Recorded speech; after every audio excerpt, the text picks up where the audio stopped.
Thank you to BetterHelp for sponsoring this episode. BetterHelp is the world's largest therapy service, and it's 100% online. With BetterHelp, you can tap into a network of over 25,000 licensed and experienced therapists who can help you with a wide range of issues. To get started, you just answer a few questions about your needs and preferences in therapy. That way, BetterHelp can match you with the right therapist from their network. Then you can talk to your therapist however you feel comfortable, whether it's via text, chat, phone, or video call. You can message your therapist at any time and schedule live sessions when it's convenient for you. If your therapist isn't the right fit for any reason, you can switch to a new therapist at no additional charge. With BetterHelp, you get the same professionalism and quality you expect from in-office therapy, but with a therapist who is custom-picked for you, more scheduling flexibility, and at a more affordable price. Get 10% off your first month at betterhelp.com/thebarn. That's BetterHelp, HELP.com/thebarn.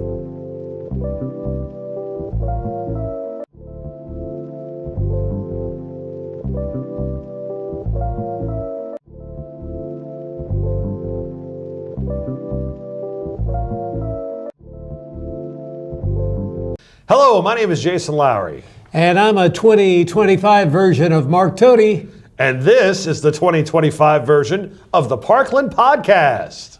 It's the Parkland Podcast with Jason and Mark. It's the Parkland Podcast with Jason and Mark. They got plenty to say. They got plenty of heart. On the Parkland Podcast with Jason and Mark. It's the Parkland Podcast. Yeah, the Parkland Podcast. It's the Parkland Podcast. Yeah, the Parkland Podcast with Jason and Mark. Jason and Mark. Hey, we got an official open now. It's not just us dancing in a logo anymore. I know, but boy, can we get jiggy with it when we need to. Yeah, I'm almost hesitant to play it every week just because people miss out on the moves that you bust. Oh, I can get down. You can. I You can get down. Definitely get down. Getting down on this podcast episode, we're going to have State Senator Mike Henderson, new position. He'll be telling us about things starting to roll in Jeff City this week. We'll also get those final numbers from the bell ringing campaign for the United Way of St. Francis County from Suzanne Baker. She'll be in joining us and maybe a few members of the board. The big question is, as we hit 2025, have you made your New Year's resolution? Yes. And it is? To be a better person. Every year. Cop out. Hey, I think I got a high success rate. I feel like I've gotten better every year. America's top New Year's resolutions for 2025. What do you think number one is? Lose weight. Save more money. Ooh, save money. Ooh, yeah, that is a good one. Followed by eating healthier. Okay. More exercise, then lose weight. Spend more time with family and friends. Yes, good. Quit smoking. Yes. And to reduce spending on living expenses. And then wrapping up the list, I'm not making a resolution. And that was my resolution 10 years ago, and I've stuck to it ever since. Wow, good for you. This show is brought to you by Parkland Pharmacy. Discover Farmington. Save a lot of the Parkland. Heimberger Construction. First State Community Bank. Subway of the Parkland. Boozenbark Carpet. And Southeast Missouri Mental Health Center. What did you do this week, Mark Tody? Went out with friends on New Year's Eve, and then other than that, man, I watched a lot of football, some really good football games. When Mizzou played, I thought that was going to be the best game of the week, but then that dadgum Texas game, that was a double overtime classic, and I'm a big Notre Dame fan, so I was glad to see that. Yeah, that was a bit of a surprise. Yeah, but go Irish. Yes, go Irish. So there you go. Did you make it to midnight? Oh, gosh, no. I didn't even make it till 9 o'clock. What are you talking about? I don't do that late night stuff anymore. Well, we had New Year's. Let's see. Jonas wanted to go to the Central Christmas tournament and watch the championship game. And it was a good one. It was a good one. I dropped the wife off at a party I was eventually going to go to as well. And then I took Jonas to the basketball game, and then I went back and hung out with the youngins for a while, and we did a couple of things, and then went and picked up Jonas after the game. I think I sat and listened to the overtime outside because I was trying to time it where I could, just pull right up. And then went to a very small party, and we were home by like 12:15. Yeah. So it was very nice. Took the boys to theirs and my first St. Louis University basketball game. Did you get to see Corey Tate? I did. Yes. Poor guy. It took him a while to get across the court, man. Well, I think he's got some hip issues, poor guy. But how cool is that? And I Jonas, I think one time was like, yeah, you've already told me this. I'll be like, hey, that guy used to coach at Mac. That guy hit the game-winning shot against Kansas for Missouri, yes. Oh, man. And I remember, too, when he was brought on as an assistant, I think Tim Gray called you at the radio station, and you interviewed Coach Gray, and then you said, well, Jason, why don't you interview Corey Tate? And I was like, oh, wow, this is so cool. And, of course, that's the first thing, we talked about. And so I think we got off on a good foot as to, how much I remembered that play and that shot. And, anytime you tell somebody they did a good job, they probably like you a little bit. A lot of people don't remember this, but at one point in time, Tim Gray was being considered to be the lead assistant coach for either Iowa or Iowa State. Really? Yes. And we did, I did not an interview with him because he didn't want to go public with it, but he told me and he said, you can use it, just don't quote me. So I gave the information out on the air, and then Coach Sechrist called me. Uh-oh. And he was not happy. Oh, no. He says, Mark, I want to know who told you that story. I said, well, I've got a source, Coach. I can't reveal it. And he goes, I want to know. And I said, Coach, I got to respect this person's privacy. Was it Tim? I can't tell you. And all Coach Sechrist did was go, and he hung up on me. And he didn't talk to me again for 6 months. Yeah. And then we made up, and we're all good. But well, Tim stuck around, so it didn't matter anymore. Yes, that was a crazy story. One of my favorite Seek stories is Seek telling a story, and that was during the field dedication for Hal Lowry at I was Mac. there for that, yeah. And you were there. I threw out one of the first Yeah, pitches. you did. You're so cool that day. But Seek starts talking about his good friend Hal Lowry, who they spent so much time together coaching and doing everything they did, and they like to coon hunt a lot too. And of course, Seek goes on telling a story about one of Hal's coon hounds who apparently liked to hump everything, and so. Just in typical Bob Sechrist style, is telling this story nonchalant, and Hal's climbing up a tree, and they've got a coon trapped up in the tree, and all of a sudden Hal missteps, and he falls down, and as he's falling, he tells Seek, I guess the dog that had the humping problem, his name was Mark, we'll say, as he's falling down, he'll be like, I have one of those too. Make sure Mark's tied up before he hits the ground. And Sechrist is telling this story to, local and state dignitaries and a crowd of, hundreds of people. He was at the ball Seek. He field. could do that. Oh yeah, absolutely. And I don't know, that was just one of my favorite memories of Bob Sechrist. That and him going behind the basketball team and picking up all the napkins that they would grab and not use on the tables. One of the players told me a story about them going down to Louisiana on a recruiting trip or for a game, and they were taking separate vehicles, and Coach Seek was driving. He was playing a game of poker with the other guys in the car, and like he had his hands on the steering wheel and his cards right here. Huh? He's like, give me two, I'll take two. They're playing 5-card draw. But I loved Bob Sechrist. There was and his wife was such a sweetheart. Absolutely. In fact, this will be our totally awesome radio story, our memories of Bob Sechrist. Yeah, he was such a cool guy. Of course, has the field house aproposly named after him. As well as should. And the baseball field named after Coach Lowry. Who are they going to name that softball field after that they have over Boy, there? I don't know. That's a good question. Yeah. Maybe Coach Gimmer. I don't know. Yeah, I guess he is the Sechrist or the Lowry of that sport Or they might make it the Dr. Joe Gilgore softball field, too. You Or, they haven't done anything for Bill Bradley, I don't think. You can't leave him out. That's very true. He's definitely a good one. Some great names at MAC over the years. Right. And I know they're looking into maybe doing a new auditorium. And I mean, there's all kinds of people you could name it after there. Yes, there is, as a matter of fact. Jim Bullis was great with the arts. Heck, Kevin White. Yeah. Carol Moore. Carol Moore, definitely Carol Moore, for sure. Mike O'Brien, Pat O'Brien. Mike O'Brien, one of my favorite people. He was of all the mayors that were ever mayors in Farmington, he is right up there at the top. I won't say he's number one, but he's at least tied for number one. He helped spearhead the search for the Civic Center in Farmington, and that really did a lot for this area, and just a great guy. His wife would call him a stubborn old Irishman. That sounds about right. And Pat O'Brien, she was as nice a person as you could ever meet. Yeah, I had her last year at MAC, and I think she was ready to retire after that year was over. Taking care of Mike was a full-time job. Loved Mike O'Brien and his whole family.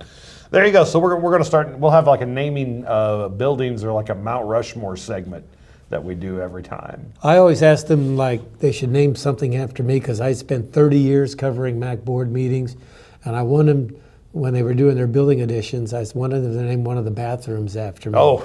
I wanted to have the Totally toilet. The Totally toilet. I've pretty much flushed my entire career down the drain, so why not have the Totally toilet? And that is a totally awesome radio story.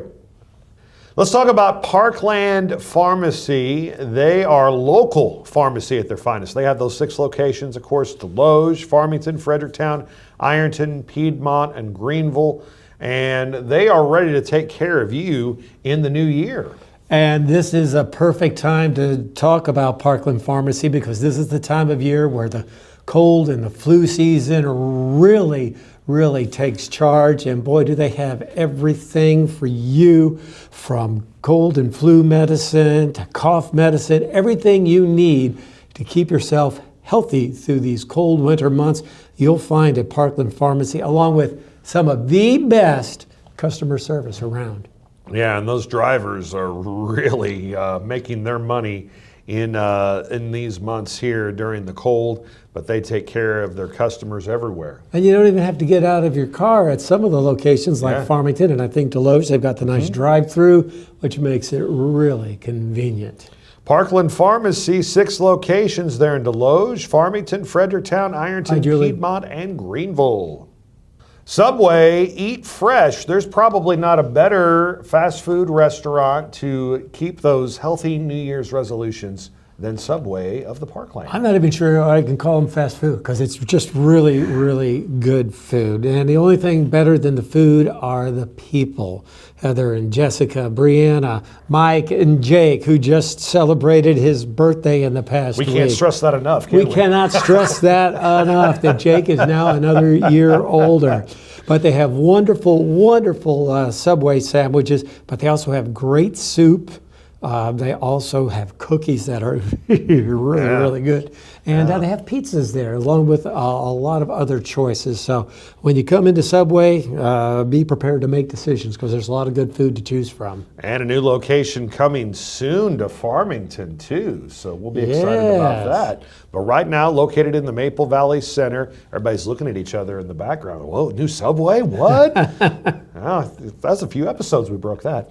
Anyways, check them out, Maple Valley Center, Farmington, downtown Park Hills, and inside the Walmart Supercenter in Deloge. Subway, eat fresh. Here's your news, your latest news from the Parkland Podcast. And the big story as we enter 2025, our first big winter storm of the year. A mix of snow, ice, and sleet hit pretty much the entire state. Precipitation totals varied. Some had more snow, some had more sleet and ice. We'll have more recapping this storm on our next podcast. The Sidon's Bending Hands-Free law is now in effect. The law allows police to pull over and write a ticket to drivers with a phone in their hand. Nearly 500,000 Missourians are getting a raise. The minimum wage set to increase to $13.75 an hour. That's a $1.45 increase from the current minimum wage of $12.30. Next year in 2026, it will increase to $15 an hour. And lastly, Missourians with a criminal record are now able to apply for more expungements. This means that criminal convictions could be removed from public records. In the past, the statute said a person could be granted no more than 2 misdemeanor expungements and no more than 1 felony expungement.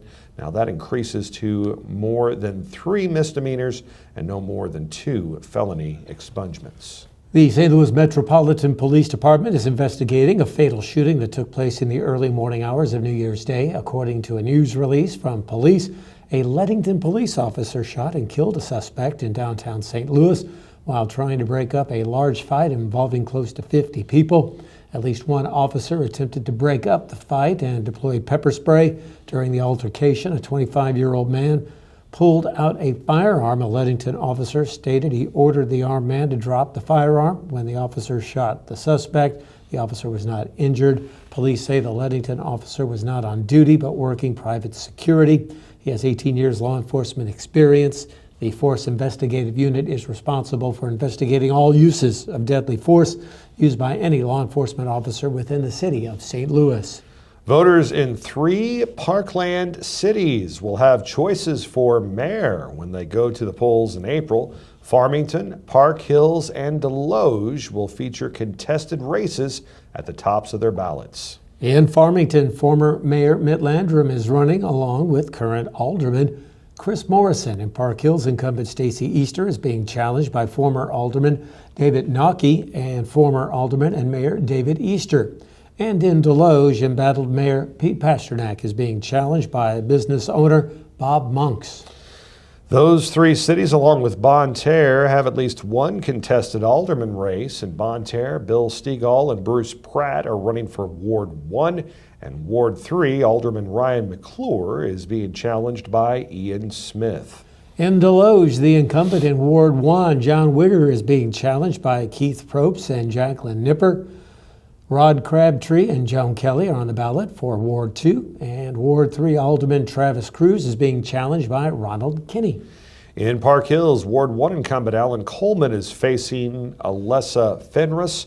In Ward 3, incumbent Cindy Penberthy is facing Tom Abel. And in Ward 4, incumbent Donna Dittmer is facing Drusilla Nick. In Farmington, Jessica Layton and Joshua Smith are running for a 1-year term in Ward 2, and incumbent Vanessa Pegram is facing Logan Bryson. The cities of Leadington, Leadwood, and Bismarck had just one candidate file for each position that is open in the election. That includes the mayor in Leadington and Leadwood, where incumbents Dustin McKinney and Chuck White will not face a challenger on the ballot. The Big River Fire Protection District that covers most of the rural area north and east of Bonne Terre will ask voters if they want to create a board of directors. The measure simply needs a simple majority. There's also the possibility that Terre de Lac could also form a fire protection district. They have until the end of the month to submit paperwork to be placed on the ballot. And school districts also have until the end of the month to put a levy or bond issue on the ballot. And we'll go over the list of names that you will see for school board elections in our next episode. And that's your news right here on the Parkland Podcast. Follow the dot at Save-A-Lot. I don't know if there's been any busier people to start off the year than the hardworking folks at Save-A-Lot, as everybody needs their bread, milk, and eggs. But man, what a great place to go. What a great place to shop. And what a great place to save money. What I like about Save-A-Lot, in addition to the great selection of food that they have there, is just how clean the stores are as well. They take a lot of pride in cleanliness, and they take a lot of pride in saving you some money. So definitely follow the dots. Go to their Facebook page. I know they just gave away like $100 worth of bacon, and I can vouch for the bacon at Save-A-Lot because we just had a bunch of it cooked up at our last men's club meeting at St. Paul Lutheran Church. It was so good. I didn't want to eat anything else. I said, just keep bring me bacon. bring me Save-A-Lot bacon. It was so good. Clint, you guys do a fantastic job at all your different stores, and we look forward to working with you in 2025. I love the 5 for $24.99 deal. That's a great way to feed my family and a great way to feed yours. So make sure you head over to your local Parkland Save-A-Lot. They're in Bonne Terre, DeSoto, Potosi, Park Hills, and Farmington. New year, maybe a new building is coming for your facility. I would recommend Heimberger Construction, Mark. Well, the examples are all around you to see the quality work they do, whether it's at MoCab, Pyramol, Crown Valley Winery, doesn't matter. Fantastic work done at a competitive price, and you get the Jennifer Heimberger difference. She is the driving force behind Heimberger Construction. She does a fantastic job, and I know you won't regret working with her and her team. Plus, they have those Butler buildings. They're the best metal building system on the market and the only buildings that have a pre-punched roof system and standard 360-degree roof seam for their standing seam roof. That means everything's nice and tight, it stays dry, and those buildings not only look great, but they also age well too, just like you, Mark Toti. Yeah, maybe not quite like me. I leak from several different spots. That's another story for another time, though. HeimbergerConstruction.com since 1978. Here are your events. They're presented by Discover Farmington, more than you ever imagined. DiscoverFarmingtonMo.gov allows you to find out about entertainment, dining, outdoor activities, wineries, and more. Farmington, Missouri, your destination for a perfect weekend getaway. Dine in at one of our quality restaurants or visit one of our surrounding wineries. Farmington offers a variety of parks and other recreational leisure time activities. See some sights, have some fun, and go wherever your heart takes you. Sounds like a lot of fun, so get a room and stay a while. All this and more awaits you just 60 miles south of St. Louis. Discover Farmington today. There is a big cornhole tournament at Twin Oaks Winery. Registration, $50 per team. Proceeds benefit a mission trip to Belize. That'll be held on January 18th. Mineral Area College Foundation has their annual trivia night on Friday, January 24th. That'll take place at 7 o'clock at the Mineral Area College Tech Center. Not to be outdone, St. Joseph Catholic School in Farmington will have a trivia night on Saturday the 25th, starting at 6:30 at the St. Joe Gym. Decades is the theme. Should be a good one. You'll have to defeat the defending champion team right here. Anyways, February 8th, the Punches family will be at Mineral Area College. You can purchase tickets at mineralareaarts.org. Play a little basketball. The 13th annual Farmington Winter Basketball Tournament at the Civic Center takes place February 15th and 16th. You can get registered at mineralareabasketball.com.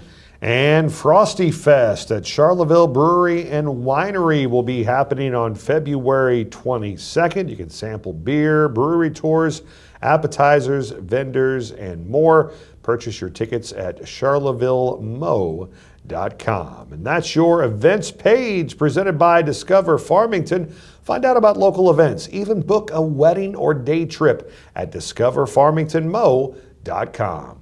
Southeast Missouri Mental Health Center is a sponsor of the Parkland podcast, and they've been in our community since 1903, Mark. That's a big history. They do a lot of great, meaningful work at the Mental Health Center, and a lot of people don't realize just what a big employer they are for this area. They've got to be one of the top 5 or 6 employers of people in this area. Been a real staple for the economy over the years, and they do a great job not only for their patients and their clients, but just being a good part of the community.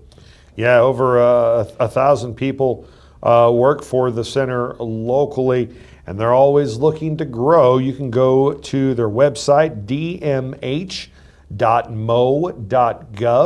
or give them a call at 573-218-6800. Many, many, many employment opportunities are available there. The state of Missouri is an equal opportunity employer.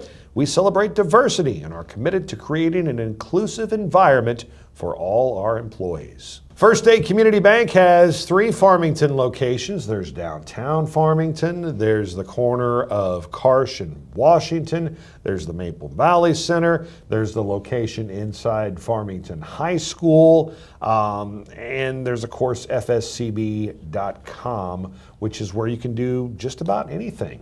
I want to give a special shout out to First State Community Bank. I work with the United Way of St. Francis County, and they were so nice to open their doors early for 4 or 5 weeks in December to help us count money for the United Way of St. Francis County. They didn't just open the doors, they also had people come in and help us count. Then they ran the totals for us and kept us up to date with how well we did, and we're going to hear more about that coming up as well. But anyway, First State Community Bank, they are a true community bank, a great part of the community, and if there's something going on in the area, you're going to see somebody from First State Community Bank there.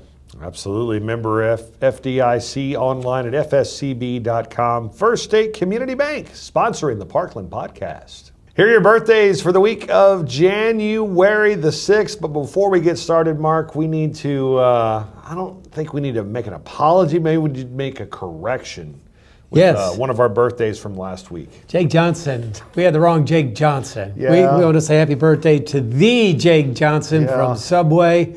Jake, we hope you had a great birthday from your wife and your kids, and of course the Subway girls. Everybody I talked to about Jake loves the guy. They think he is awesome. He's a good dude. And yeah, he does a great job as a guest on the podcast too. Yeah, did great with that. All right, so happy birthday, Jake, and we'll wish the other Jake Johnson his birthday when it's his birthday. I think it's in November, but that's another story for another time. That's good. Who do you got for Monday, January 6th? All right, Antone Beffa celebrating a birthday on Monday. Dr. Beffa, he did my eye surgeries. I appreciate it. You did a great job. Happy birthday to you from your wife and your kids and your grandkids. Happy birthday to Kathy Romine, one of the leading ladies of the Help the Hungry Bake Sale in Farmington. That's from your husband, Gary, and all of your family. I hope you have a fantastic day, Kathy. James Morgan celebrates. He's a really good auctioneer, and he auctioneers for a lot of charity events throughout the area. And his dad is Tim Morgan. And dude, James, how'd you turn out so well adjusted being Tim's son? Just kidding. Tim's the margarita man, by the way. Margarita Good plug man. for him. James, happy birthday to you. His wife, Molly, was the Country Days Queen and the St. Francis County Fair Queen. Now you know why he smiles all the time. And Michelle Ramirez, I interviewed her a lot on the radio with my mental health interviews. Michelle, happy birthday to you. I hope you have a great day. What about Tuesday, January the 7th? Hey, our good friend, Rhonda Hubbard, celebrates a birthday on Tuesday. Rhonda, the gal that got me introduced to Juice Plus. I'm still taking it 20 some odd years later. One of the healthiest gals that I know. Rhonda, happy birthday to you. She was a school teacher before she got all involved. Really? I did not know in that. Juice Plus. She started the jump roping for your heart with the American Heart Association in this area. So Rhonda, she taught at West County in Farmington, I believe. So happy birthday to you. Jessica Rhodes, happy birthday to you, young lady. She was the very first Country Days Queen back in the day. So Jessica, happy birthday to you from your family. And John Bridges, local DJ, celebrating a birthday on Tuesday. John, I see him at a lot of events. He can flat out DJ a party. Happy birthday to you. Keeps the party moving. He does. Happy birthday to Ann Miller. Ann, worked with her back when I sold drugs at USA Drug. There you go. And Ann was one of the best workers there, and big supporter of the podcast, and is a big fan of ours. We're a big fan of yours, Ann. Happy birthday to you. Kyle Hawkins, check your email. Your birthday is Tuesday. Check your email. I have an email message for you. Happy birthday, buddy. Happy birthday. How about Wednesday, January the 8th? Christy Zarcone celebrates a birthday. One of the beautiful Zarcone girls and daughter of Candy Henty at the Farmington Regional Chamber of Commerce. Sometimes Candy can pass as their slightly older sister. So, Christy, happy birthday wishes to you. I think she's a nurse in the St. Louis area. Awesome. Judy Ellis celebrates a birthday on Wednesday. She was a long-time county official in St. Francis County. I'm trying to remember what position she held. I'm trying to remember that myself, but Judy, happy birthday wishes to you. I hope you have a great day. And my cousin Ted Clark, his wife Judy, celebrates a birthday on Wednesday. Judy, happy birthday to you. They live in the Jackson area. Ted used to own a little pub down there called Stooges. Stooges. And played a mean game of darts, and now they're just living the good life. So Judy, happy birthday wishes to you from all your family. I got a lot of birthdays on Wednesday. I'm going to start with Mrs. McNamara, Ann McNamara. Is that Brian's wife? That is Brian's wife, one of the best teachers I've ever seen. Very smart. Oh my gosh, yeah, playing Smart trivia with those family. two. Oh, but the whole family Yeah, the is- boys are very intelligent as well. But Ann kind of retired, and then she went to work at Unitech to start the teaching program.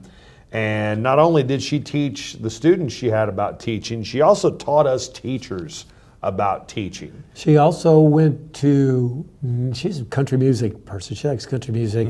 She went to Nashville, I think it was, and fed reports back to the radio station way back in the day. Really? From a big convention going on there. Huh. I know her sister has done a lot with NPR, like... National Public Radio. Yeah. So very good. Well, happy birthday, Mrs. McNamara. You're one of the best. Diane Kearns celebrating a birthday on Wednesday as well. Former North County Middle School history teacher Kelly Pope with a birthday on Wednesday. Jason Randolph, went to school with Jason. He's one of them Cantwell Commandos. Jason, a few years ago, saved a kid who was drowning on the Merrimack River. Happy birthday to you, Jason. And then Jenny Vandergraff with a birthday on Wednesday as well. And Brian Holsey celebrating a birthday on Wednesday too. Happy birthday, Brian, from all 50,000 of the Holseys who live in this area. What about Thursday, January 9th? Well, she is a lean, mean real estate machine. Vicki Crocker celebrating a birthday on Thursday. Vicki, happy birthday wishes to you. And Kim Lovelace celebrates a birthday. I got to know her through her sister, who worked at Spokes Pub and Grill and then got a job at Sticks and Steins before graduating from nursing school. So Kim, happy birthday. She is the First Lady of French Village. Happy birthday from all your family. Wow, I thought they did away with those back in the 60s. Very, very good. Happy birthday Thursday as well to Josh Rinker. Josh doesn't live in the area anymore, but a lot of folks knew him whenever he ran the big basketball league at the Big Baptist Church in Deloge. Happy birthday, Josh. Hope it's a great day for you. How about Friday, January 10th? Hey, one of our favorite people here at the podcast, Carolyn Gordon, celebrates a birthday on Friday. Carolyn, happy birthday to you from Rick. Talk about people we could name things after at Mineral Area College. Both of them would qualify for that. Carolyn, happy birthday wishes to you. I hope you have a great day on Friday. Hope Rick does something nice for you. Yes. Spoil you rotten. Yes. Happy birthday to Stephanie Bauer. Stephanie used to work at J98 Radio for a couple of years back in the day. I hope you have a great day. One of the nicest gals you'll ever want to meet. And Marv Collier, happy birthday to you. He goes to St. Paul Lutheran Church, two-time Lutheran of the Year at St. Paul Lutheran Church. Happy birthday Friday to Jeremy Nelson, celebrating a birthday on Friday, and Brad LaPlante with a birthday on Friday as well. How about Saturday, January 11th? Lots of birthdays. My next door neighbor, Becca Linhart, celebrates a birthday. Happy birthday to you, Becca. That is from your husband, Christian, and your two kiddos. Hope you have a fantastic day. She can cook. She can do a lot of good things. She's every now and then she'll bring me over some sourdough bread or something like that. Great gal. Happy birthday to Chad Clevey. Chad, happy birthday wishes to you. That's from all of your family. Happy birthday to Ellen Middleton. Got to know Ellen back in the late 1980s, early 1990s. She worked for the Farmington Press Leader, and she moved down to Florida where it is much warmer. Happy birthday to you, Ellen. Hope you're doing great. Kelly McMahon celebrates a birthday. I went to high school with Kelly and her whole family. Her brother Brian was in my class. Kendall was in my brother's class. But Kelly got a job and came down and worked in Farmington for several years. Used to see her at all the Chamber of Commerce meetings. And Charlene Western, happy birthday to you. I see her at Help the Hungry bake sale every year. Her and her church always make good bids on the Cooking Clergy auction that we have every year as a part of Help the Hungry. I want to wish happy birthday Saturday to Dr. Danielle Andrews. Happy birthday to you from all the kids and all your patients. They're wishing you a happy birthday as well. Crystal Haggerty, happy birthday, Crystal. Hope you have a great day on Saturday. Stephanie Brennan celebrating a birthday on Saturday as well. Mac Eaton, one of my oldest friends, not age-wise because he's like a few months younger than me, but been friends for a long time. Happy birthday, Mac. Hope it's an awesome day for you. And Brian McGrail celebrating a birthday on Saturday. Happy birthday to Brian. Let's wrap up the week. Who you got for Sunday, January 12th? Sunday, Stacy Spradling. She was on the United Way of St. Francis County Board of Directors with me for a while. A banker. Oh, no, she worked over in the industrial park at one of those hiring places, Accent Marketing, I think it was. Husband was the banker. Yes. Stacy Happy. No, her husband was a firefighter. Yeah. Father-in-law was the banker. Yeah, now they're all in St. Louis, so it doesn't really matter. Happy birthday to you, Stacy. We've butchered that enough for one. Just a happy birthday to you. And Jody Miles, Jody Swink Miles. Yeah. I remember she went to Europe, England, for a semester of college, and we worked it out. Or maybe it was a semester of college, and we worked it out so she would call in once every couple of weeks, and we would interview her about being in England and things like that. So Jody, she's still around the area, married, got a little boy now. Hope you're doing great. Happy birthday to you. Happy birthday to Elena McFerrin, celebrating a birthday on Sunday. Tina Pyatt with a birthday on Sunday. Colin Wilson celebrating a birthday on Sunday. And one of the favorite teachers at North County Elementary, Bobette Crump, celebrating a birthday. Happy birthday, Bobette, from Jason and the whole family. Those are your birthdays and your anniversaries on the Parkland Podcast. Boy, what a great year 2024 was for Discover Farmington. They had blues, brews, and barbecues. They had so many neat events, and they have big plans for 2025 too. There's going to be a whole list of activities that will be taking place in 2025, not just in Farmington, but the surrounding area as well. And that's the beauty of Discover Farmington. They're not just here to promote Farmington. They want to promote the entire region, because what's good for Farmington is good for Park Hills, is good for Deloge, and vice versa. So definitely check out their website, discoverfarmingtonmo.gov. If you want to keep up to date on things going on in the area, these are the folks to deal with for sure. DiscoverFarmingtonMo.com allows you to book a wedding or a day trip. And again, find out about all those great local events. Discover Farmington, sponsoring the Parkland Podcast. Parkland Pharmacy is out to prove that local independent pharmacy is alive and well. We work hard at giving you an excellent experience every time you come to see us.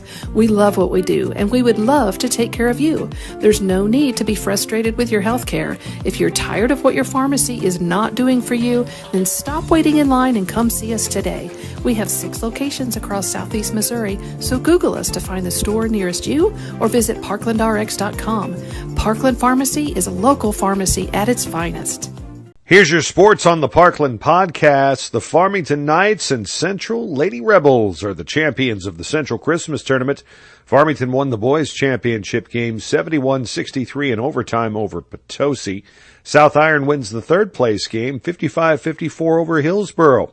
Fifth-place game goes the way to the 12th-seed Central Rebels, who beat St. John 56-54, and the 7th-place game was won by Festus over Fredericktown 54-48.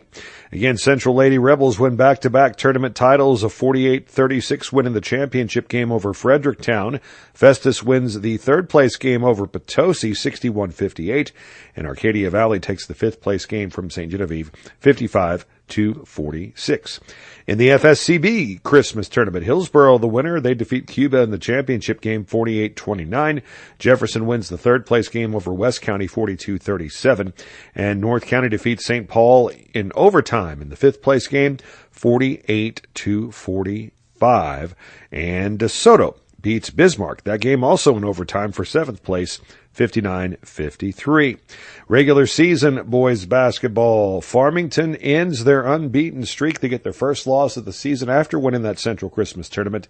They fall to Jackson on Saturday, 54-48. The Battle in Bourbon tournament sees Bismarck get a win over New Haven, 54-50, and Valley R6 defeats Bourbon, 74-43. One girls basketball regular season game from the break. St. Vincent beats Farmington, 48-28. Mineral Area College returning to action after the Christmas break. And the men, now 10-5 on the year, they fall to Barton, Kansas, 86-79 Saturday night. They will travel to Missouri State West Plains on Wednesday and host Moberly Saturday night. Meanwhile, the ladies are now 14-2, a 47-46 win over Dyersburg State in Tennessee. The women are 14-2. They go to Crowder on Wednesday and host Moberly on Saturday night. And those are your sports right here on the Parkland Podcast. They said it couldn't be done. They said the world would never accept a cookie this long, or pretzel, and probably not a churro. They also said, under no circumstances should those really long and delicious treats be wildly affordable. Then we said, but we already made them, and they are. Introducing the incredible new foot-long sidekicks. Get one at Subway today. It's the memories made during a weekend with the girls, a family adventure, or a Sunday stroll in historic downtown. At First State Community Bank, we have a strong passion for small business owners and the students and families who live, work, and play here. Our passion for them runs deep because this is our community too. First State Community Bank. Success starts here. Back on the Parkland Podcast, time to get political now. We have the newly minted state senator for Missouri, Mike Henderson. Coach, how are you, sir? I'm doing great. Thanks, guys, for having me on. Boy, you spent how many years in education? 31. And now how many years in the legislature? I've been in 8 years, and I'm beginning a new 4-year term, so I've enjoyed it. I don't like sitting around, and I've enjoyed what I've been lucky enough to be able to do. It's been a heck of a run, hasn't it? It has been. Now, we mentioned coming over from the House side, Becky Lobinger won the bid for your old seat. What is some advice you have for Becky, as you know that position pretty well? You know, my advice is just to be herself. Becky is a very smart lady who presents herself extremely well. She'll do well in the House of Representatives. And my big thing is just be who you are. Unfortunately, you see people every once in a while that get up there and they try to be something they're not, and that usually doesn't work out real well. Just be who you are. Stand up for what you said you were going to, and you'll be fine. This is going to be an interesting year in 2025. A lot of new faces and a lot of new roles, and it's going to be interesting to see how it all pans out. I think it's going to be a really good thing. I think we're going to have a new governor, and I loved our old governor, so I'm not saying I didn't, but we got a new governor in Governor Mike Kehoe, and I think he'll do a great job. We're going to have a lot of new faces in the Senate. Let's be real honest, the Senate has been a problem the last few years, that a lot of things that almost everybody agreed should get done didn't get done because they were fighting over other things. And I think some of that pettiness may be gone at this point. That's my hope, and I really feel like there's a good chance that we'll be able to get some of the things that the people of Missouri expect us to get done. And not just a new governor, there's a lot of new office holders in the state of Missouri right now. Almost all of them. I think Scott Fitzpatrick's the only holdover, and they're all going to be new. And I think they're all excited. I think there's just some excitement in the air for that, and bring some change to it. And I think the country as a whole, I see everybody has a little bit of an excitement to see what happens. So what can you do as a state senator, maybe that you couldn't do as a state representative? You know, the process is actually pretty similar, except for with the Senate, there's 34 of you. In the House, there's 163, so you just have a little bit more of ability to get things done. Like Jason had asked me a while ago how many bills I filed. Well, I filed a lot more than I normally did as a member of the House because there's fewer of us, and so you end up working on more things. You serve on more committees, and to be real honest, in the Senate, you get a little bit bigger say because of the smaller numbers, and I look forward to that. Maybe having a little bit more say in some of the things that happen. Now, 11 different pieces of legislation. I mean, it's a podcast. We go on as long as you want and talk about all of them, but kind of give us some highlights, maybe some things that you're really hoping to get pushed through this session. Well, we got a few. One is I'm doing a higher education bill, and that one is a lot of people who've got kids will know this. They take these dual enrollment classes, and that's great. And I think it's one of the better things we do. And they can come out. Some of them even have their associate's degree when they graduate. And then, and I love Mizzou. So this isn't against them. My son graduated from Mizzou. It's a great college. Some of those universities like Mizzou and Missouri State won't accept some of those credits except as a. It's not one of their requirements. It's an elective. Okay. And you know, if you take a college algebra class from entering a college, it should count as your college algebra class. And if they think it's not a high enough level, they need to show people why they think that level needs to be raised. And I honestly believe a lot of it is to keep kids in school longer. Sure. And it's about money. Yeah. And so I've got one that would prevent them from being able to do that in the future, and they'd have to accept those credits. I'm not downing them, but I do think some of those colleges want to try to keep those kids in for 4.5, or even 5 years. I want to get them out as quick as we can and save the parents as much money as we can. And if those credits aren't of the rigor that they should be, then they need to communicate that. Otherwise, they need to accept them, in my opinion. Mike, you were a powerful guy in the House. You had a leadership role. Are you hoping to gather some kind of leadership role in the Senate as well? Well, right now, I want to go in and try to learn how the Senate, they do have some different rules, and learn how it works. I want to try to be effective, and if I can become effective in the Senate, then maybe I'd look at that in the future. But first, I think you have to go in and prove you can be effective in that body also. Okay. Filibustering is one of the new things that you'll be able to do. Have you practiced like you and the wife, seeing how long you can talk to her, things like that? Well, I like to read, so yes, I practice that, I guess, because I do a lot of reading, and so you know that a lot of times they bring a book in, they read that book on the Senate floor. So, you know, I don't plan on doing a lot of filibuster. Now, will I stand up for the things I believe in? Yeah, I don't see it coming to that a lot of times. I think we should try to negotiate first, right, and see if we can work things out. That's always been my personality and what I believe in.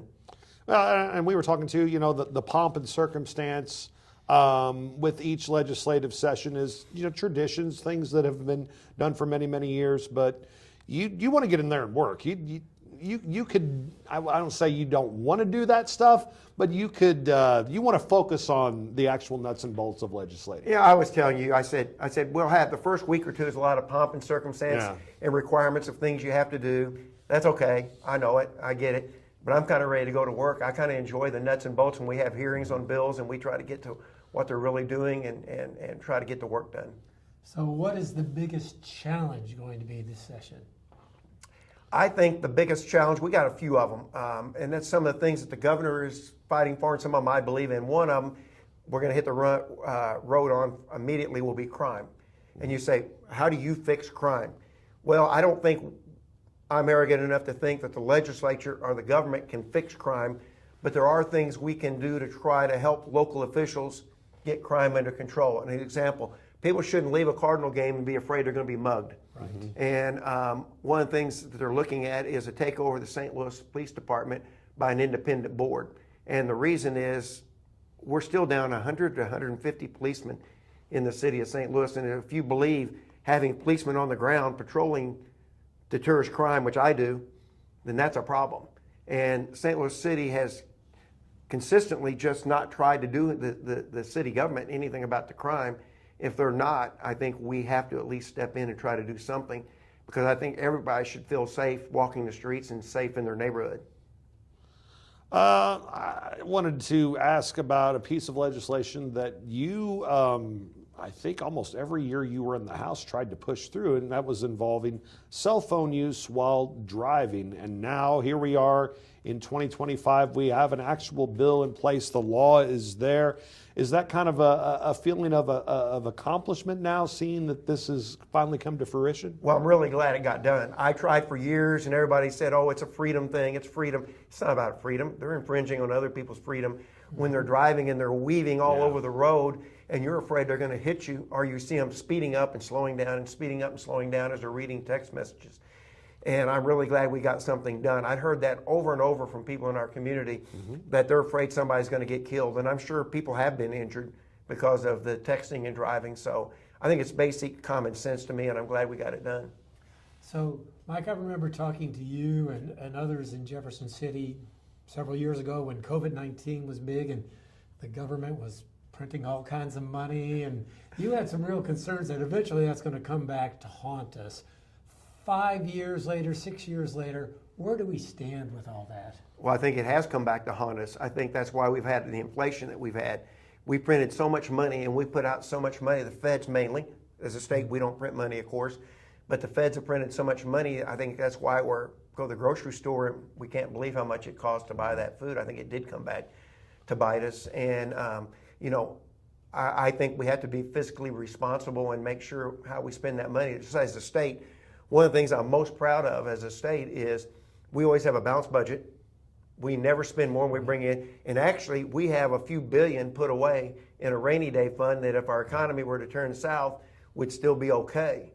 And in fact, the third thing I'm kind of proud of, we're even looking now is, could we become an income tax free state? Now, don't panic and think, well, we've got to have state services. We know we need to fund our schools or roads or bridges, police. But there's other ways you can do it. Other states have done it. And almost every state that's done away with their state income tax, their economy has just done this. It's just taken off.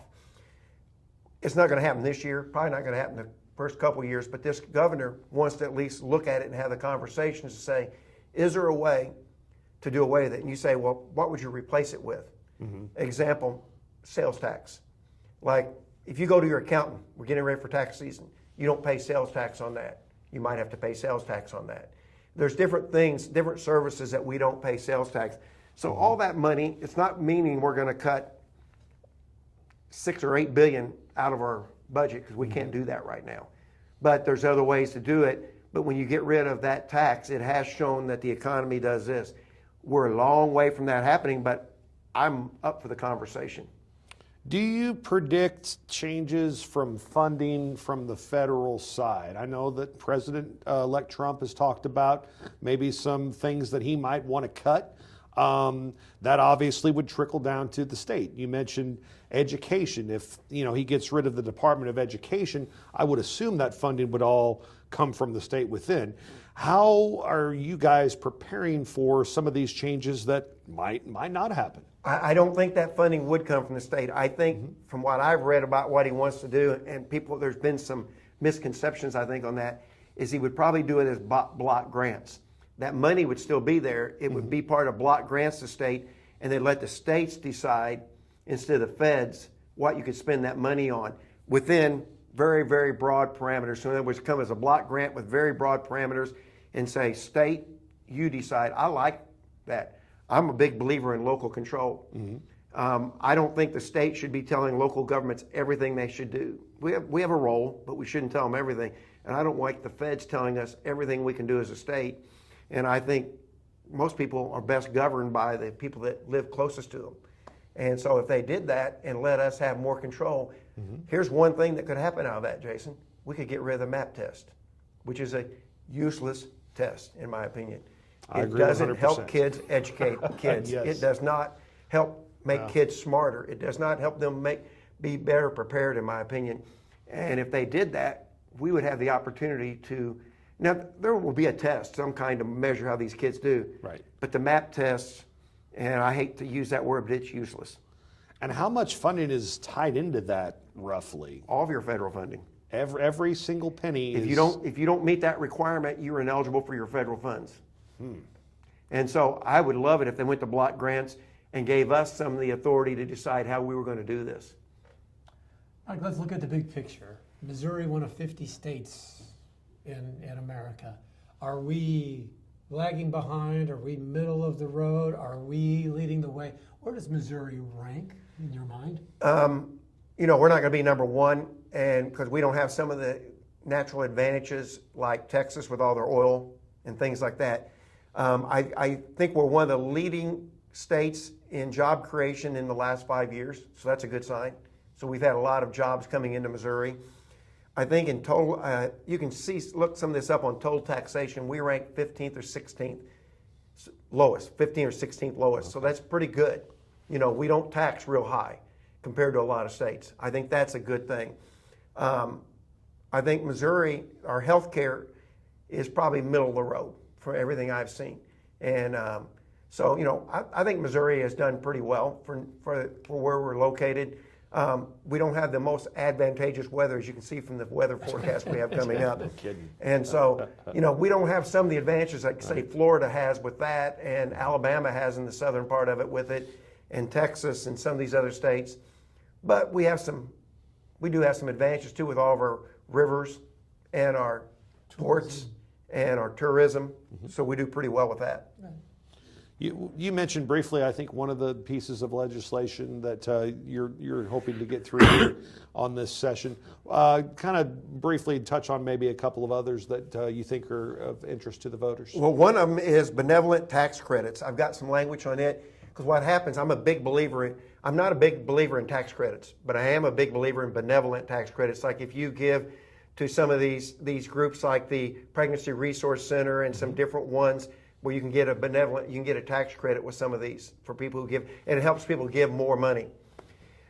Well, currently, there's a cap on how much you can do for benevolent tax credits, and people will give, and then they do their taxes, and then they find out that all that money has been used, so they're only going to get a tax credit on 50% of what they thought they were going to, which is fine, but what happened, they've already done their taxes, and the Department of Revenue says, you didn't pay all your taxes, so you're going to get a fine, and you're going to have to go back to your CPA and have him redo your taxes.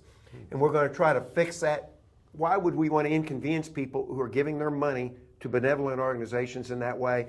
And I've talked with the Department of Revenue. They want it fixed too. They think they have a way to fix it. I think we have a way of fixing it and making sure people don't get put in that position where they're having to redo that, because we almost incentivize people to say, I'm not going to mess with that next year. Right.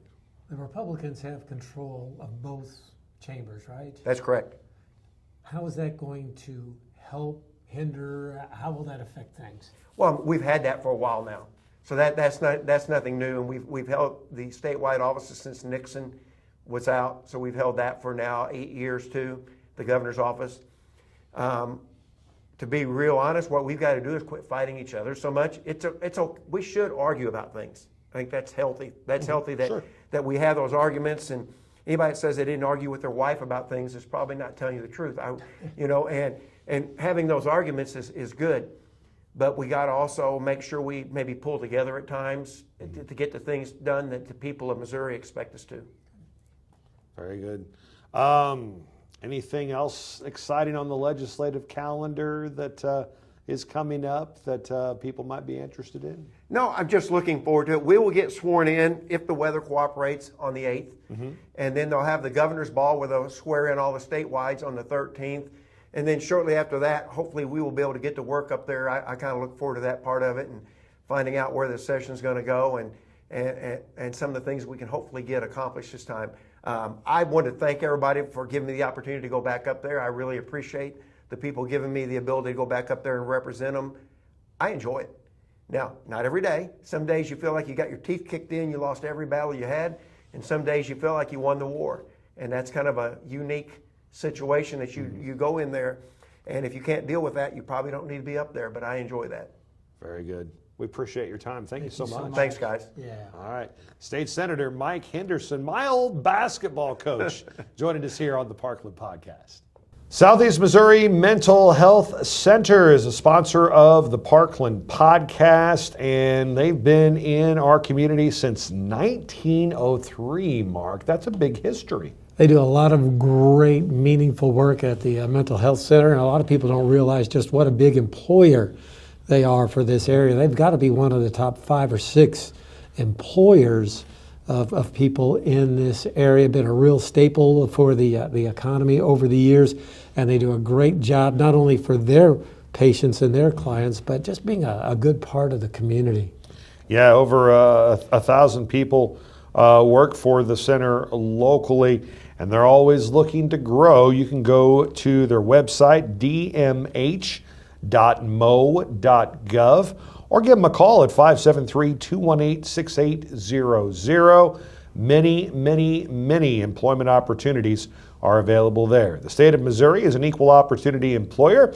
We celebrate diversity and are committed to creating an inclusive environment for all our employees. Follow the dot at Save-A-Lot. I don't know if there's been any busier people to start off the year than the hardworking folks at Save-A-Lot, as everybody needs their bread, milk, and eggs. But man, what a great place to go, what a great place to shop, and what a great place to save money.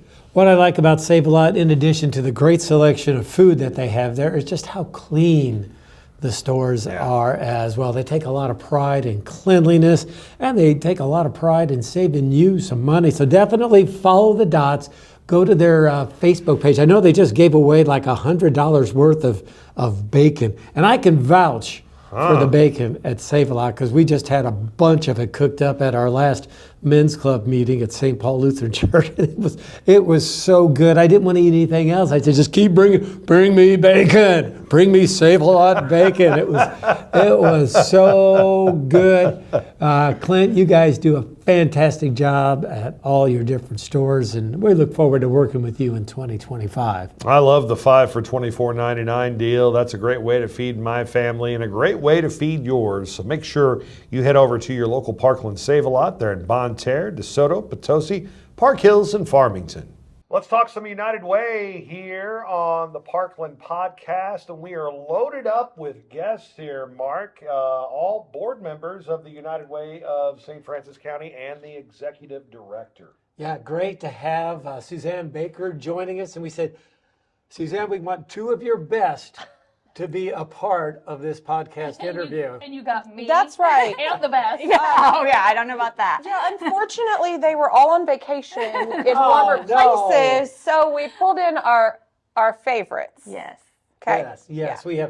We have Heather, who's been on the board for how many years now? I don't count anymore. I'm not even sure. She is now the new secretary for life, by the I way. think that's the way it goes. And additionally, you work for Seeds, Economic Development, so you do a lot of work around our community. Oh, she volunteers for everything out there. You know how they have the cloud for your photos so you can back them all up? They've got a cloud for volunteerism out there, and guess whose name ranks right up at the top of the cloud there? Well, I think, Mark, from what I understand, your name also ranks up there, too.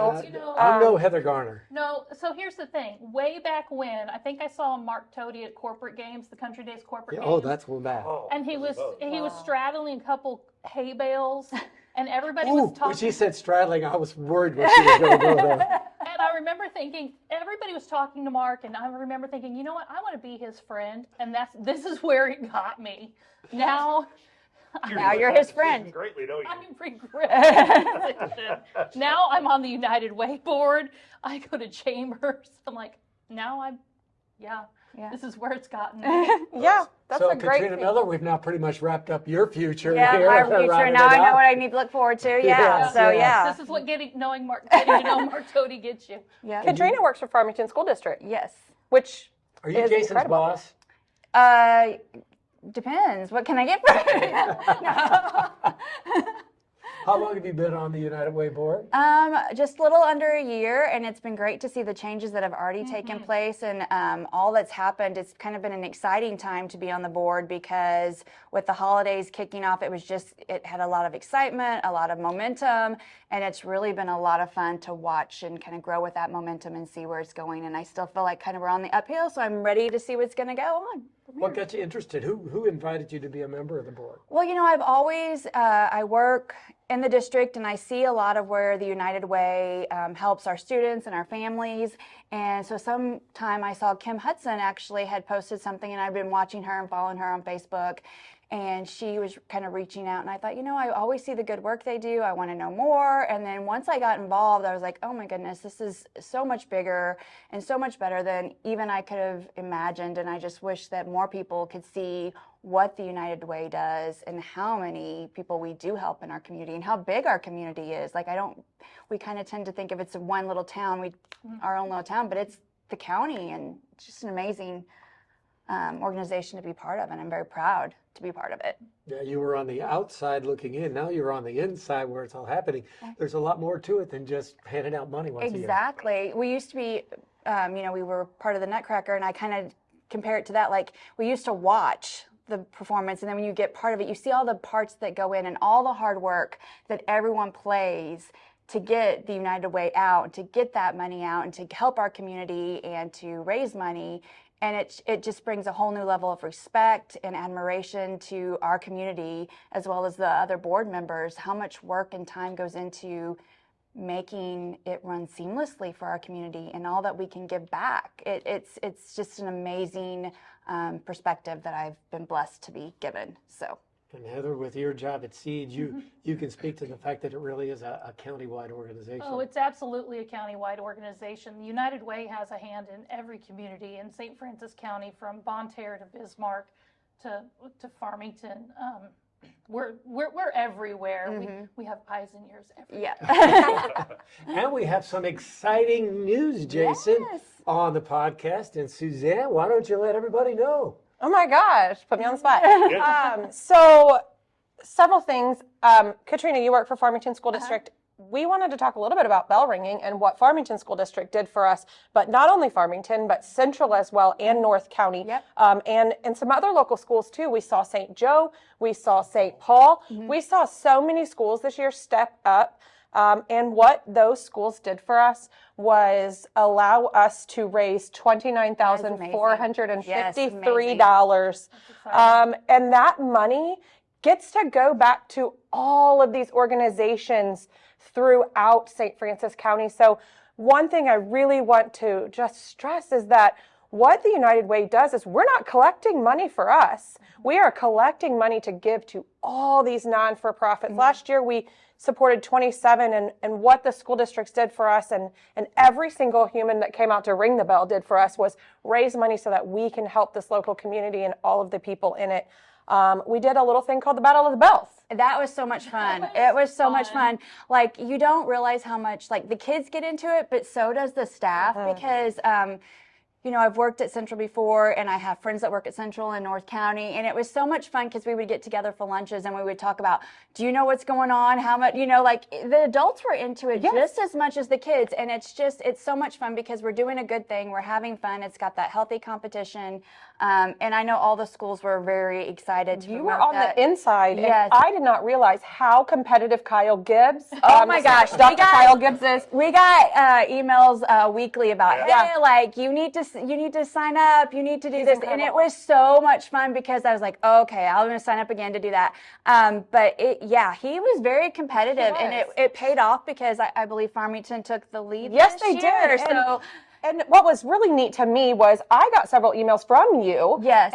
And other schools reached out to you. So I felt like that really helped bridge a communication gap and show that our schools can all work together to, I mean, we love to be competitive on the sports field. That's fun. But when we all come together like that and work and Central and they're sending you emails and saying, hey, what's going, how do we sign up? I thought that was so neat to see the schools working together. It was just North County and Farmington at first, and then a friend of mine from Central, she reached out and she's like, hey, we kind of heard this, and they were excited, and it was wonderful to see the staff get excited, the administration get excited, and then that excitement led on to the kids. And from the videos that we saw, the kids had a blast. Yes. And they brought so much energy.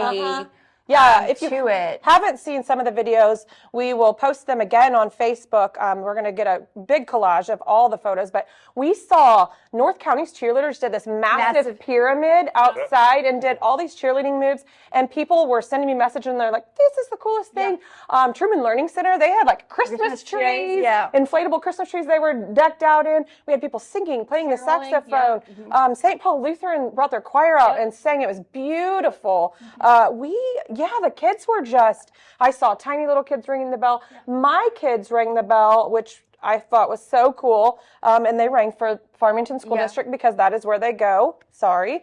But they had so much fun. And they rang with Mark and they had a blast. Yeah. So and I love that it's ingraining that community spirit in the kids and getting them in that mindset at that age. And that fun of ringing the bell. Mind you, we had great bell ringing weather this year. We rang at Schnucks, and the weather we bundled up because we thought it's going to be cold. We're out there shedding layers. I don't know. I rang on that coldest night at Walmart, and it was pretty cold. But the Schnucks was awesome. We were inside. So now everybody knows on the podcast that we this year started ringing at Schnucks. Yes. Schnucks partnered with us, and we rang at Schnucks, and it added a new level to our bell ringing total, but also allowed some people that couldn't stand in the weather to stand inside and ring. So I expect next year there'll be a lot of people signing up for Schnucks because we can do it indoors. John Radu was amazing to let us go in there and ring and send his team out there and just really partner with us. Schnucks was incredible this year, as was William at Walmart and DeSoto Walmart as well. They just embraced us and loved us and really worked really hard for us, so we appreciate all of those. Well, and I think not only the bell ringers, but we had so many people that gave, just so many friendly community members that would stop by, and they would say, "Oh, we'll catch you on the way out." And sometimes you're like, "Are they really?" But they did. They caught us on the way out. And I know that a lot of people don't always carry cash, so it was nice to see them make that effort to give us what they had, and it was very joyous experience to watch them give us. I mean, we had so many people give. I mean, the totals are there. So the bell ringers help, but those that donated, you were thinking, oh, that's not a lot. We had a lot of people say that, but that not a lot added up to a lot, and we are so thankful. I think my favorite, and I don't remember if I shared it on the page from the day I was ringing, the tiny little hand dropping the dropping the penny in, because every penny counts, and we've said that for years. But the tiny little hand dropping the penny in, that means so much, because he doesn't know what he's giving, but it teaches. It's just that little I think it's little penny. Lifelong lesson, though. I mean, he's going to remember that, and then that brings charity and gratitude. Are you going to cry? I might. Oh my goodness! It was very emotional. People would give what they had. Yeah. And it allowed us. We talked to a lot of community members. I know I saw Mark talk to a lot of people. I was able to talk to people that I'd never met, and it was just nice because a lot of them asked questions or just were friendly, just talking about things that had helped them in the past, and it was just a neat experience to get to do, not only for the competition side, but just as the community partnership. It really was, from bell ringers to the organizations that set us up, Walmart and Schnucks, to just community members. It was wonderful. And the only thing I will say, that if you do ring the bell with Mark, he will video, and if you have no rhythm like me, he will try to get you, but just be quick, stand behind him, and you won't get on camera. Mark videos, I take pictures, and that's how it goes. Yeah, so that kind of wraps it up with our amazing board, who this year all came out to support our bell ringing, which they historically have always done, but we got to ring the bell together. And we had a blast ringing the bell. It was so much fun. That was our board meeting for the month of December, and there was everyone there, and it was so neat, and we got so many compliments about, it's so nice to see your entire board involved and standing here and ringing the bell. So just so you know, we're not just on the sidelines. Every single person that works with the United Way is literally out there doing this too. So, hey, and you ring the bell. Parkland Podcast was there. I saw you out there ringing the bell. So what was that? By the way, the Parkland podcast being hosted this week by Katrina, Heather, and Suzanne. Jason and I, we're going to go take a little break. We're eye candy. That's all there is to it. Suzanne, bell ringing is over for another year. Again, a big thank you We to are. Walmart in Deloge and Farmington, as well as Schnucks in Farmington. But it's a big part of what the United Way does, but it's just one part. And now as we get into 2025, you can really concentrate on all the other parts of it. Yes. So one of the very first things that I want to remind people is that 100% of your donations, whether it's through the kettles, whether it's through end of the year giving, or whether it's through a tax donation, which tax season is coming up, is coming right back into our community here in St. Francis County. And the way that we are giving those out is we give non-for-profits grants throughout St. Francis County. This money that you guys helped us get with bell ringing and your donations is going to help these local non-for-profits that are helping people in our community to better themselves, get back on their feet if they need on their feet, but also helping there's tons of mental health and all kinds of human services that we are getting ready to roll into our grant season and give out. So we're going to start opening those grants up. We're working right now to get all of the fine details of the grant writing process down. We're trying to make it as seamless and easy for these non-for-profits because writing grants sometimes can seem so overwhelming and so hard. But we didn't want to do that to people. We wanted to really make sure that people in St. Francis County could utilize it and it would be a seamless, easy process so that we can reach every non-for-profit organization out there. So there it is. Non-for-profits, well, come on in and get your grant applications. If a business is out there, an individual, a group, an organization that wants to support the United Way financially or through in-kind services, how do they reach out to you? So they're going to reach us at director@unitedwayofsfc.org. That's my personal email. You can reach us at the website at www.unitedwayofstfranciscounty.org. You can also drop us a call at 573-760-8929, or you can hit us up on our Facebook page and check out some of the cool videos and things that we have posted. And speaking of phone messages and calling, I want to remind everybody, I know that you've seen all this crazy weather that's coming in. Go to the store after this. Yeah, looks Get our like milk and bread. everybody's bread, toilet paper. Yeah. Stuff to make French toast. Yeah. Yes. Chocolate chip cookie. Yeah. Snow pancakes, all of those things. Snow ice cream. And those are all things that we as families love to enjoy, but there are families out there right now that are suffering, that don't know what they're going to do, don't know where to turn to, or maybe you just are looking at it going, I don't even know if I'll have power, because we know if ice sometimes can equal no power. We want to make sure at St. Francis County United Way that you guys understand that you can contact our call center at 211. You just dial 211 send, and that can give you resources throughout the county where you can go if you're in dire need of a situation. So if you lose power, if you are unable to get the food, anything that you need, please dial 211 during this time, and we can get you set up with some great resources to help you guys. We also have several local warming shelters, food pantries that are all opening their doors and making sure that the people of St. Francis County are not being left behind during this ice storm. We see a lot of weather reports from the greater St. Louis area, but St. Francis County, we're here to support you guys. So 211 is your local resource. We want you to use that resource instead of reaching out to 911. Let's call those people if there's an emergency, but if you need food, shelter, clothing, or warmth, please dial 211 so we can take that off of the county's plate and we'll get you some resources. So. Right, before we let you ladies go, let's still go to Katrina and then Heather. Katrina, what are you most looking forward to in 2025? As far as board-wise or personal-wise? Board-wise... Well, whichever's more exciting. Give us both. They're all very exciting. I have just a lot of things going on, but I'm excited to see, it's been really fun to watch our community grow. I've got to, like you said, a new perspective. I'm excited to see where this new perspective goes. I know that the schools have been more involved lately. Since education is kind of my passion, I'm anxious to see where that takes us and how much we can get our students involved and see if we can see some growth from a younger generation and see who's going to kind of take over. As far as 2025, I'm just kind of seeing what happens. No big thing. I'm just, Going with the flow. I'm going with I the love flow that. this year. I'm usually anxious and ridden, but my kids are both in school and away from home, so we're just living life. No plans.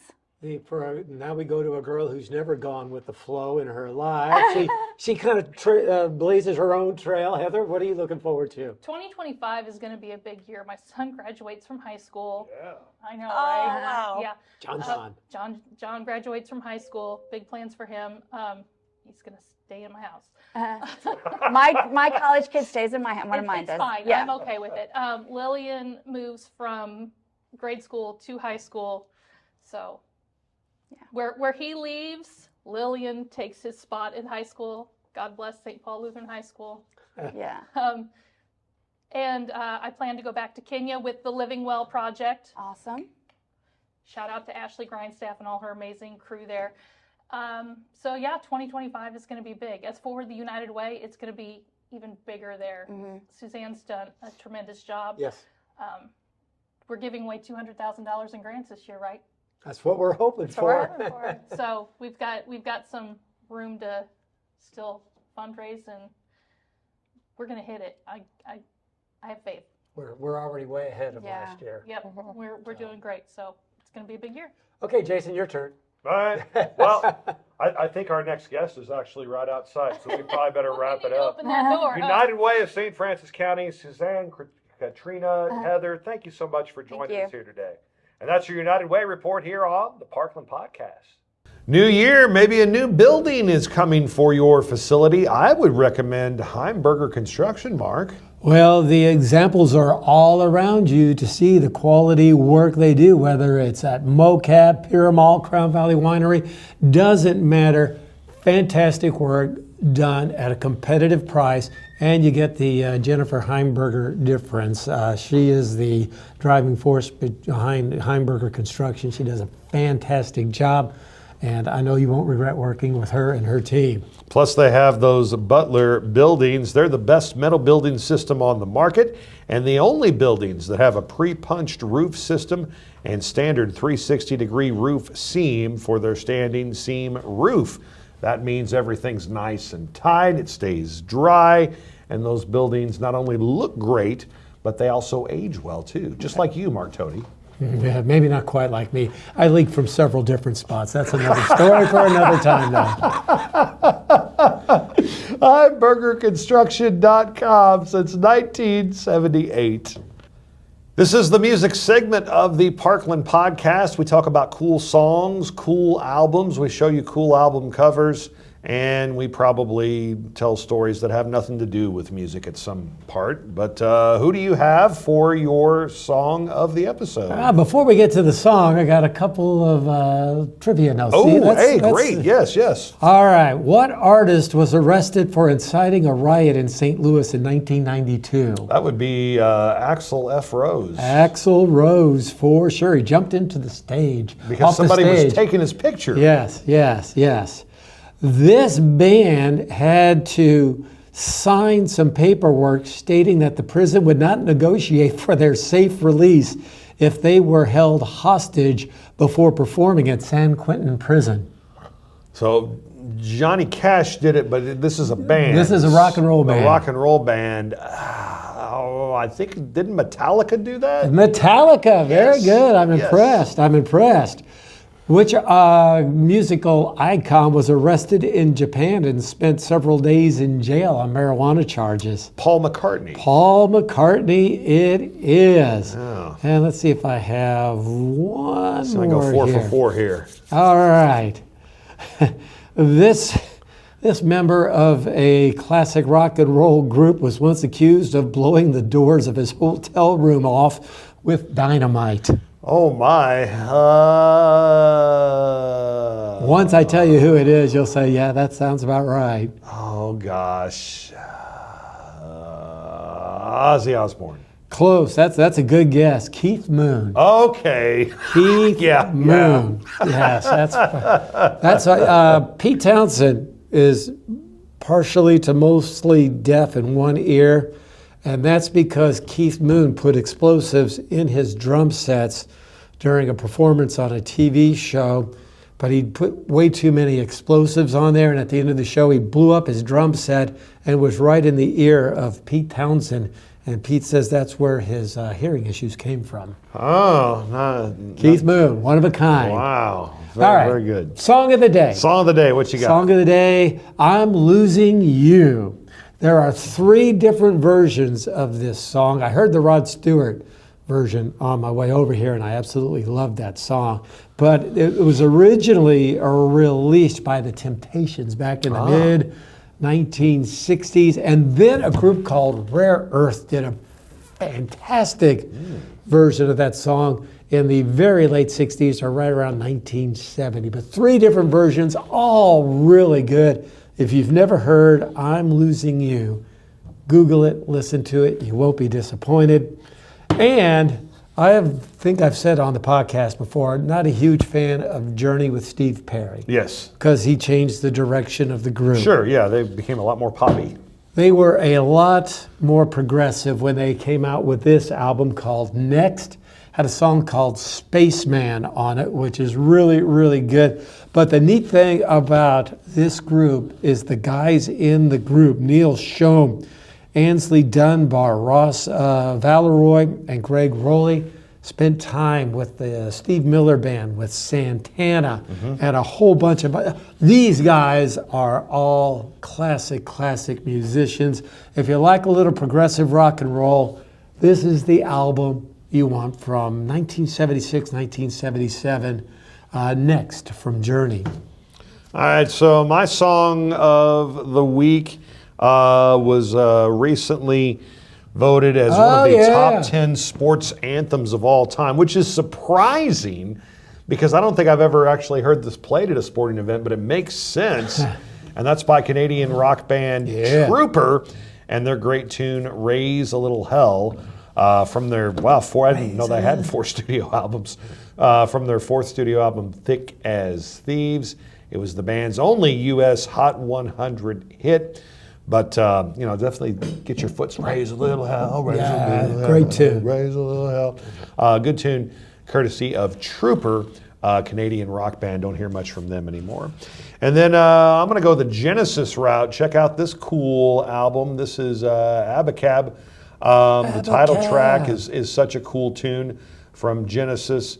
And Man on the Corner, also a tune that got a lot of radio play from this album as well. No Reply at All is a great song. Yeah. So, and this was, I guess, how many Phil Collins albums was this one? This was still fairly early. I'd have to look that up, but I know that Peter Gabriel left to pursue solo stuff, and Phil Collins, the drummer, said, I can sing too. And it worked out okay for him. Did all right for both, Actually did very well for both. So very cool, very underrated band, I believe, in Genesis. Very progressive.